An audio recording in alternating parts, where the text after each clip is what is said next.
Theory, I couldn't be racist if I tried. Theory. And that would be the theory for so many of us who have taken a DNA test like I did with MyHeritage. You find out your diversity and you realize it's kind of hard to be racist even if you tried. Okay? Quick review. My mom, half Mexican. And then the other half apparently was Jewish and Middle Eastern with hints of like Greek and Italian and a little bit of African and stuff like that. But either way,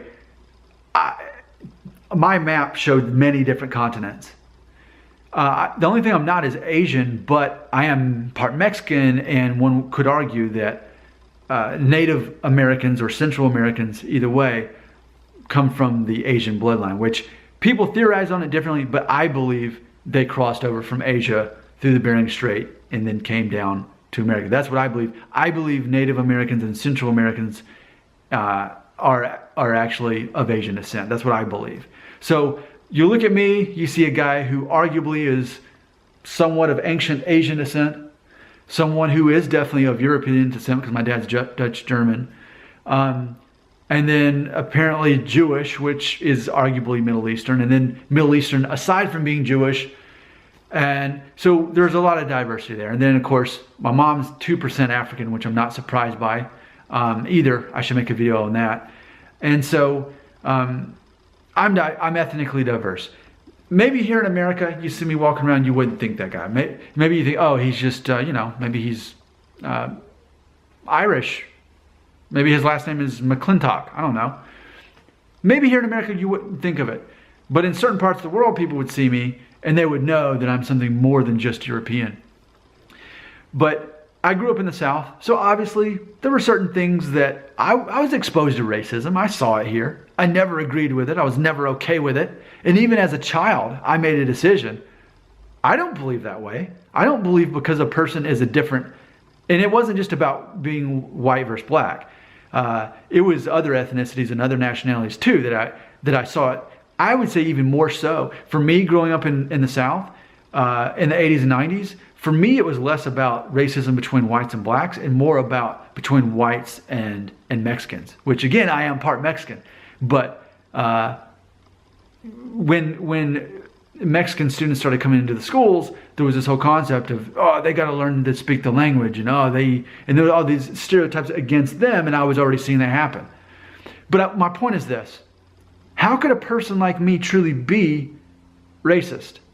If I tried to be, it would just be complete hypocrisy, because I'm too many things. And I myself am part African way down the line, but I am, and I'm definitely part Mexican. I can't be racist. Even if I wanted to be, I would be an instant hypocrite, which leads me to think about this. If everyone took a DNA test, obviously we have, that's why you're watching this video, but imagine if everyone was forced to take one.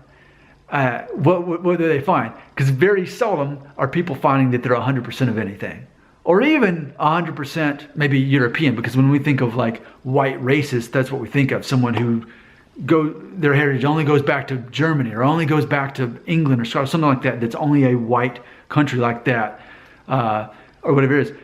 But if everyone was forced to take a DNA test, I wonder how many people would be surprised to realize that a race that they are actually against, that they're a part of. Like even this, I was watching on Netflix a new special by one of my favorite comedians, probably only second to Louis C.K., is Patton Oswalt. I've watched every single one of his specials, and I definitely appreciate his humor and everything. But in his newest special on Netflix that just came out here in October 2017, he talks about how he took one. I think he went through did he go through? He didn't go through MyHeritage. I can't remember which one he went through, but it showed that he was mostly Irish and English and Scottish, but he was also part Mongolian. And he makes the whole thing about it, talking about how basically Genghis Khan is the reason for that. That's not a surprise that some people show up as part Mongolian because of, and that's how history is. The countries in power took over the other countries and babies were born accordingly.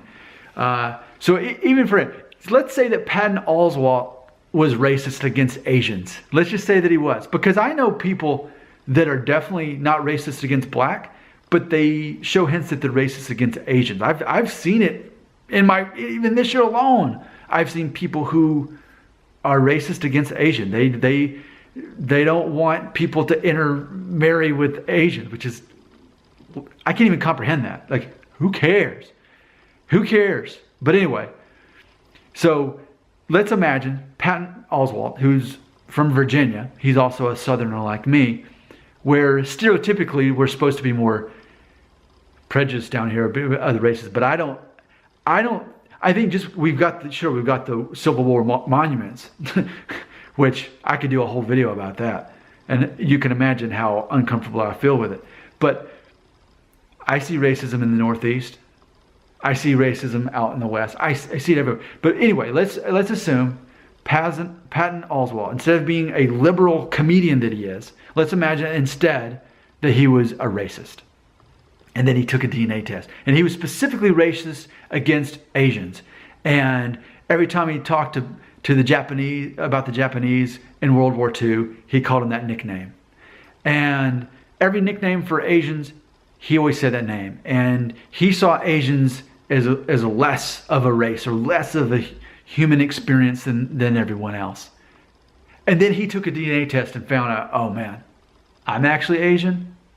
See, but that's just an example of what if situation. How many people who are racist are actually part of the ethnicity, the thing that they're racist against? And then what would be the response? Well, I'm only 7% of that, so I'm not really.